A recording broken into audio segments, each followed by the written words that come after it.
தந்தை, மகன், தூய ஆவியாரின் பெயராலே ஆமேன். எங்கள் அன்பு தந்தையே இறைவா, தவக்காலத்தின் 38ஆம் நாளாகிய இன்று இயேசுவின் உண்மையான வாழ்வு மற்றும் அவரது பணி யூதர்களிடையே அச்சத்தை ஏற்படுத்தியது என்பதை இன்றைய நற்செய்தி நமக்கு எடுத்துரைக்கின்றது.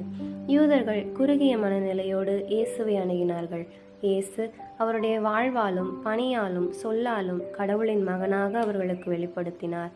ஆனால் அவர்களின் சூழ்ச்சிமிக்க எண்ணத்தாலும் பொறாமை நிறைந்த மனத்தாலும் அவரை பழிவாங்கும் இதயத்துடன் மட்டுமே அவரை அணுகினார்கள். நாமும் பல சமயங்களில் நம்முடன் இருப்போர் மீது பொறாமை கொண்டு அவர்களை வீழ்த்துவதற்கு சூழ்நிலைகளை தேடிக்கொண்டிருக்கின்றோம்.